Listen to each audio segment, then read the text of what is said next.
CPM സംസ്ഥാന secretariat LDF യോഗങ്ങൾ ഇന്ന്. ആലപ്പുഴയിലെ സംഘടനാ പ്രശ്നങ്ങൾ സംസ്ഥാന സെക്രട്ടേറിയറ്റിൽ ചർച്ചയായേക്കും. 2.5 മാസത്തെ ഇടവേളയ്ക്ക് ശേഷമാണ് LDF യോഗം ചേരുന്നത്. ഒരിടവേളയ്ക്ക് ശേഷം കൺവീനർ EP ജയരാജൻ യോഗത്തിൽ പങ്കെടുക്കും. ഇപ്പോൾ ഇത് സംബന്ധിച്ച് കൂടുതൽ വിശദാംശങ്ങളുമായി ശരത് കെ ശശിയും അതോടൊപ്പം തന്നെ വിശകലനമായ ന്യൂസ് ഡെസ്കിൽ നിന്ന് ഫിറോസ് അലി മുഹമ്മദും ചേരുന്നു. ആദ്യം ശരത് കെ ശശിയിലേക്ക് പോകാം. ശരത്, ഒരു ഇടവേളയ്ക്ക് ശേഷമാണ് LDF യോഗം ചേരുന്നത്. എന്തൊക്കെയാണ് ഇത് സംബന്ധിച്ചുള്ള കൂടുതൽ വിശദാംശങ്ങൾ? ഹൻസില, കഴിഞ്ഞ നവംബർ 11-നാണ് ഇതിനു മുൻപ് LDF യോഗം ചേർന്നത്. അതിനുശേഷം പിന്നീട് EP ജയരാജൻ സംഘടനാ രംഗത്ത് സജീവമാകാത്തതിനെ തുടർന്ന് LDF യോഗം വിളിച്ചു ചേർത്തിരുന്നില്ല.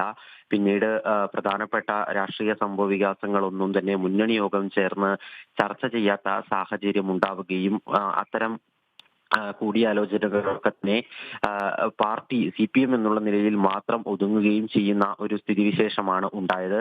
ഏതായാലും EP ജയരാജനെതിരെ അനധികൃത സ്വത്ത് സമ്പാദന ആരോപണമൊക്കെ ഉയരുകയും അതിന് പിന്നാലെ അദ്ദേഹം പാർട്ടി സെന്റർ കേന്ദ്രീകരിച്ച് വീണ്ടും പ്രവർത്തനം ആരംഭിച്ചതോടുകൂടി ഇന്ന് വീണ്ടും ഈ LDF യോഗത്തിൽ അദ്ദേഹം പങ്കെടുക്കുന്നു. അദ്ദേഹം തന്നെ LDF യോഗം വിളിച്ചു ചേർക്കാൻ വേണ്ടി തീരുമാനിക്കുകയാണ് ഉണ്ടായത്. ഘടകകക്ഷികളെയൊക്കെ തന്നെ ഘടകകക്ഷി നേതാക്കളെ അദ്ദേഹം തന്നെ വിളിക്കുകയും ഈ യോഗത്തിൽ പങ്കെടുക്കുന്നതിന് വേണ്ടിയുള്ള ക്ഷണം നൽകുകയുമാണ് ചെയ്തത്. വൈകിട്ട് 3 മണിക്കാണ് ഈ യോഗം ചേരുന്നത്. നിലവിൽ ഒരു വികസന രേഖ ചർച്ച ചെയ്യുക, സർക്കാരിന്റെ ഒരു വികസന രേഖയുണ്ട്. ആ വികസന രേഖ കഴിഞ്ഞ LDF യോഗം ചർച്ച ചെയ്യുകയും വിവിധ ഘടകകക്ഷികളുടെ അഭിപ്രായങ്ങൾ ആരായുകയും ചെയ്തിരുന്നു.